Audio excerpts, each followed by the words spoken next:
been a minute since I filmed anything for this channel. Title of the video, how bad is 5% tint actually? So you guys have heard my constant complaining about the car being a fishbowl, and I don't like when there's no tint on the car. So I got the car tinted like last month, and you can see on the windshield, if I zoom in right there, that is how light it is outside of the car. And the tint is 35% on the windshield. I couldn't do 20%. I had 20% on my other car. 35 is just fine. And I also have 5% on the sides. You can see that. And I have 5% on the rear. So 5% gang, you know, I think it looks great. I don't see any decreases in comfortability, drivability, or my vision. I'll just open the door for you real quick, just so I can compare.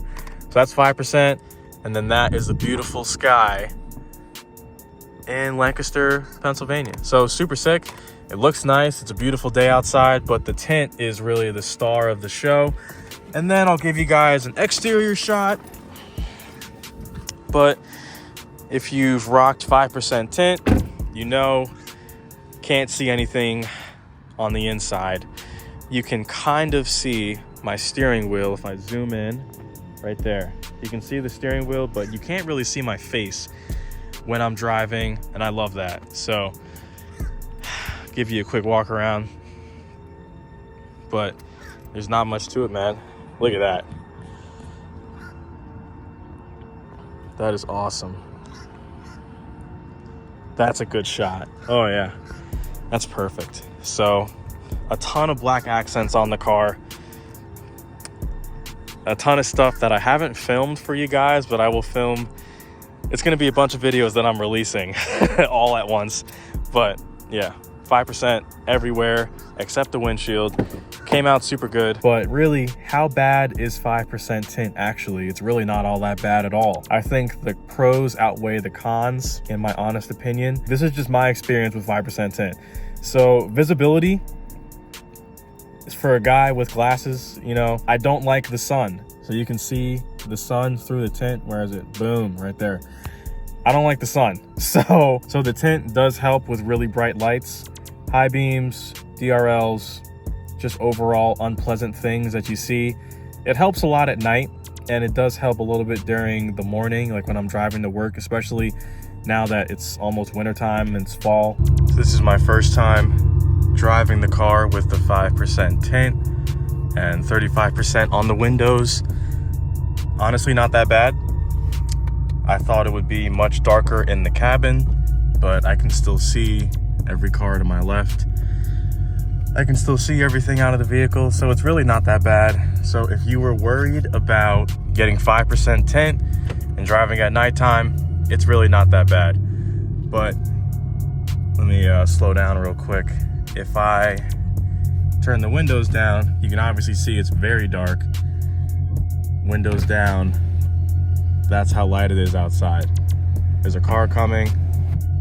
You can still see the headlights. You don't see the scattered light projection, but you can see headlights. So that's good. That helps me for my eyes.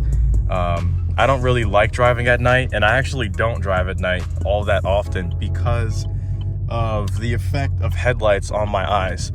So I have glare resistant glasses, and now I have the tint to help me with driving. So, oh, seatbelt. But yeah, that's pretty much it for my people who were worried about driving at night. Second pro is just privacy. Nobody can see me filming this video right now, so that's good. I don't want people seeing inside the car, like seeing what I got, because these like Camaros, Corvettes, GM cars, FCA cars, you know, Challengers, Chargers, these things are getting stolen. Not in my area, but these things are getting stolen. And then you can just, I don't know, you can just see inside the car. I don't like that. Third would be like the cooling. So when the car didn't have any tint on it and I'd leave it parked for a while, you know, you get back in the car and it's hot. It's musty, it's muggy, it's just hot. So now that I have the tint, boom, right there. Now that I have the tint, it's just cooler in the car on those really sunny days. And I like that. So it's a little minuscule. It's a little like, it doesn't really matter, but it matters to me. And that's why I got it done. Cons for window tint, really, for me, it's only two things. And then cost. So I'll go over cost first because that's probably the least bad thing. I paid $435 for the window tint, which is not bad. It's not horrible, you know? I had one shop in the area try to charge me like over $700 because the windshield alone alone was $300. That's crazy. So they tried to charge me $300 for just the windshield, and then the rest was like $400, and then that would have been like over $700. That's ridiculous. I went to a dude in Mechanicsburg. He said, yo, bro, I do Camaros all the time.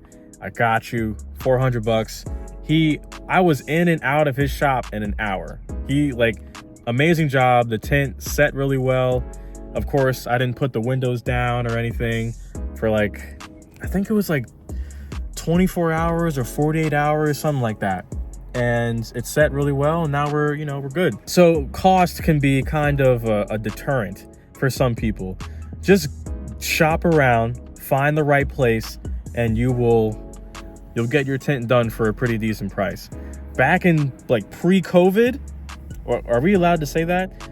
Pre-2020, before that time, I'm pretty sure I got my car tinted for $250, which that's pretty good for nowadays. But I know inflation has been kicking everyone's ass, so it is what it is.